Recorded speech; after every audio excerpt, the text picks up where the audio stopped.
জন্ম নিবন্ধন, Bangladeshi passport, Canadian সকার অ্যাসোসিয়েশনের ছাড়পত্র এগুলো পেয়েছিলেন আগেই। এবার ফিফার প্লেয়ার্স স্ট্যাটাস কমিটির অনুমোদনও পেলেন সামিত সোম। তাতে বাংলাদেশের জার্সিতে খেলতে আর কোনো বাধা থাকলো না এই কানাডিয়ান মিডফিল্ডারের। ওয়ালটন আবারও মিলিনিয়ার অফারে ওয়ালটন ফ্রিজ কিনে আপনিও হয়ে যেতে পারেন মিলিয়নিয়ার।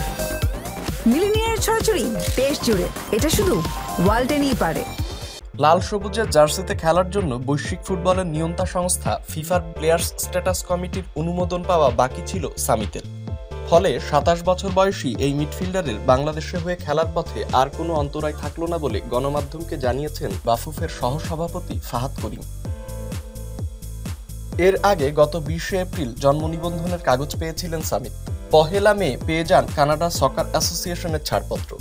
এরপর তার হাতে বাংলাদেশি পাসপোর্ট তুলে দেওয়ার কার্যক্রম শুরু করে বাংলাদেশ ফুটবল ফেডারেশন। ৫ মে বাংলাদেশের পাসপোর্টও পেয়ে যান সামিত। সামিতের বেড়ে ওঠা কানাডায়। ২০২০ সালে কানাডা জাতীয় দলের হয়ে তিনি ২টি ম্যাচও খেলেছেন। ক্লাব ফুটবলে বর্তমানে কানাডিয়ান প্রিমিয়ার লিগের দল ক্যাভালরি এফসিতে খেলছেন তিনি। আগামী ১০ জুন এশিয়ান কাপের তৃতীয় রাউন্ডের বাছাইয়ের ম্যাচে সিঙ্গাপুরের বিপক্ষে খেলবে বাংলাদেশ। ছাড়পত্র পাওয়ার সব আনুষ্ঠানিকতা শেষ হওয়ায় সিঙ্গাপুরের বিপক্ষে তার খেলার সম্ভাবনা জোরালো হলো আরও।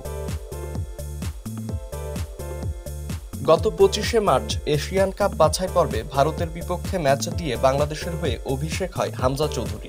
ওই ম্যাচে গোলশূন্য ড্র করেছিল বাংলাদেশ।